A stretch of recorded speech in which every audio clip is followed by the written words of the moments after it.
बाद सबसे बड़ी खबर के साथ अनीता चौधरी की निर्मम हत्या के मामले में मुख्य आरोपी गुलामुद्दीन को पुलिस ने मुंबई से दस्तयाब कर जोधपुर लेकर के आई और शनिवार को आरोपी गुलामुद्दीन को उमेद हेरिटेज में स्थित मजिस्ट्रेट त्रिलोचन राठौड़ के निवास पर पेश किया गया। पुलिस ने मजिस्ट्रेट से 10 दिन का रिमांड की डिमांड की, जिस पर मजिस्ट्रेट ने गुलामुद्दीन को 7 दिन की रिमांड पर पुलिस को सौंप दिया है।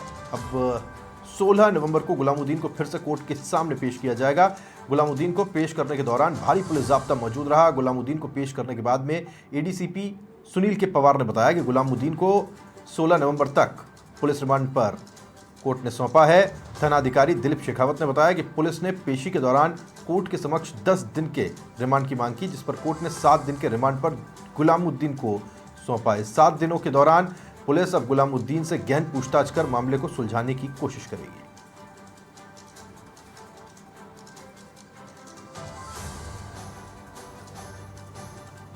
गुलामुद्दीन वो शख्स जो मुख्य आरोपी है, जिसके ऊपर हत्या का आरोप है, जिसके बारे में बताया जा रहा है कि वही है जिसने की सुनीता चौधरी की हत्या करने के बाद उसके शव को 6 भागों में काटकर जमीन में गाड़ दिया था। इसे मुंबई से गिरफ्तार करके जोधपुर पुलिस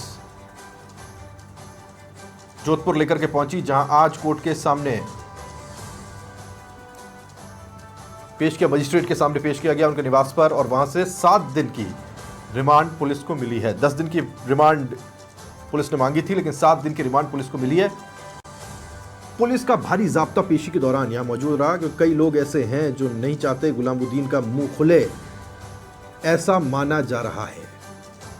गुलामुद्दीन के पास और उसकी बातों से काफी कुछ ऐसा पता चल सकता है जिससे कई बड़े नामों के कॉलर्स तक हाथ पहुंच सकते हैं, ये आशंका जताई जा रही है। इसलिए गुलामुद्दीन की इंटरोगेशन बहुत ज़्यादा इंपॉर्टेंट, महत्वपूर्ण हो जाती है, और इसी को लेकर पुलिस अब अगले 7 दिनों तक लगातार गुलामुद्दीन से अकेले और फिर आमने सामने बिठाकर इंटरोगेट करेगी।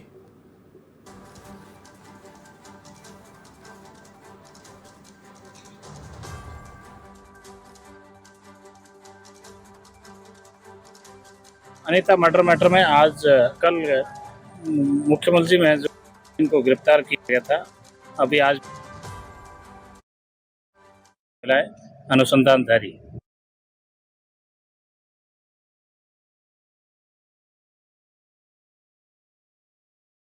समाचार पर संवाददाता हमारे साथ जुड़ गए, जानकारी उनसे लेते हैं। अफरोज, कोर्ट में पेश किया गया, कोर्ट में क्या निवास पर मजिस्ट्रेट साहब के पेश किया गया और वहां से 7 दिन की रिमांड मिली है। अब 7 दिन ये बहुत महत्वपूर्ण हो जाते हैं, क्योंकि तमाम ऐसे मामले हैं जिसे लेकर के गुलामुद्दीन से इंट्रोगेशन होनी है, और जो लोग दूसरे आरोपी हैं उनको भी आमने सामने बिठा करके फिर पूछताछ की जाएगी।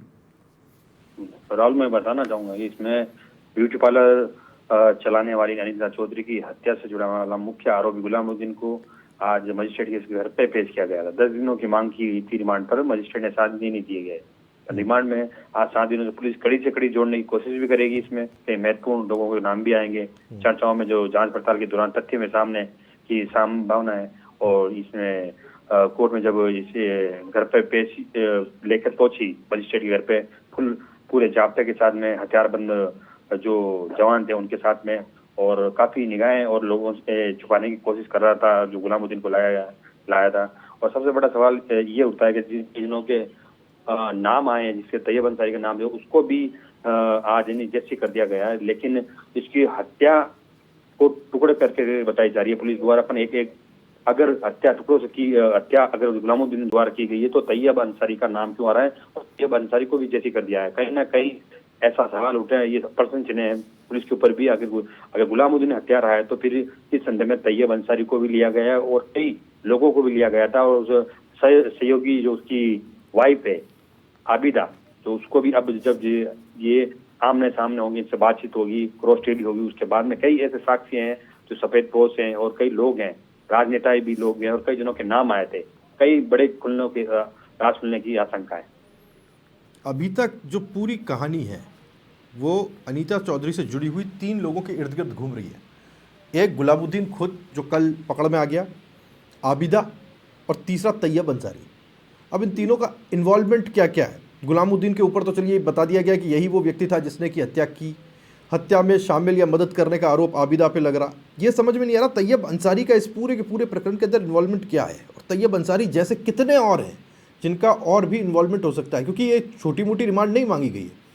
पुलिस ने जरूर ये कहा होगा कि हाँ, बिल्कुल 10 राहुल, मैं दिन की बताना रिमांड चाहूंगा मांगी। इसके अंदर अगर तैयब अंसारी का अगर नहीं था सहयोग, जिसकी उसने 18 मिनट की ऑडियो में जो सुनी, अनीता की जो सहेली थी, अनीता ने वीडियो में जिक्र करा था तैयब अंसारी की, और कई नेताओं का और डॉक्टरों का भी नाम आया था इसके अंदर, बीच के अंदर में।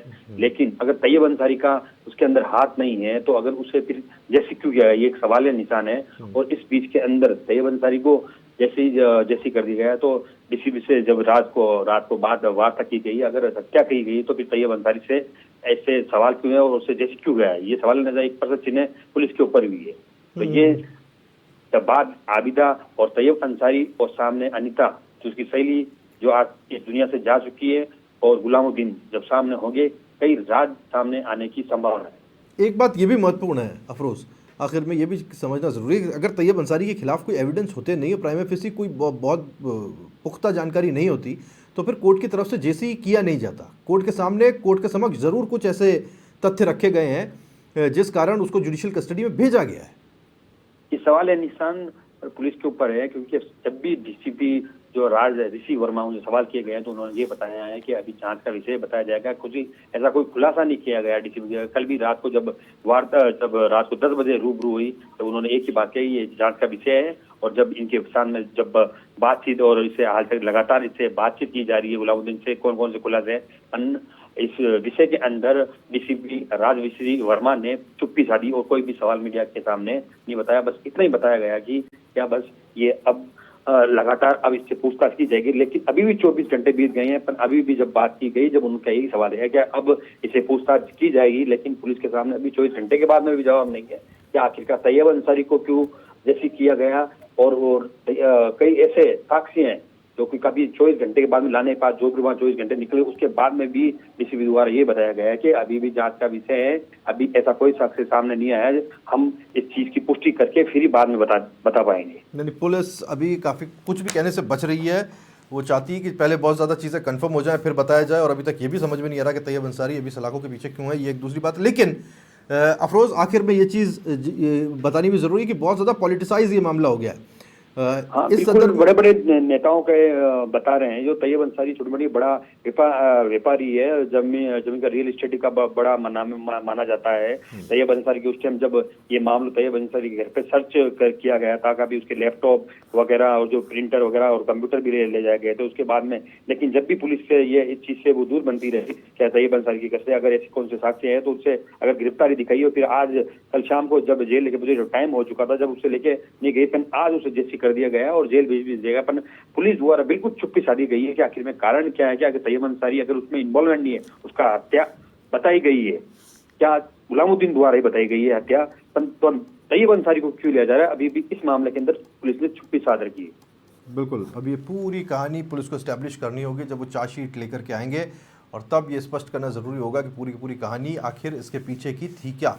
फिलहाल अफरोज़, आप लगातार नज़र बनाए रखें, आगे भी जानकारी हम इस विषय पर आपसे लेते रहेंगे। अफरोज़, समाचार प्लस संवाददाता डिटेल जानकारी हम तक पहुंचा रहे थे। गुलामुद्दीन को 7 दिन की रिमांड दी गई है। पुलिस 16 तारीख तक पूछताछ करेगी।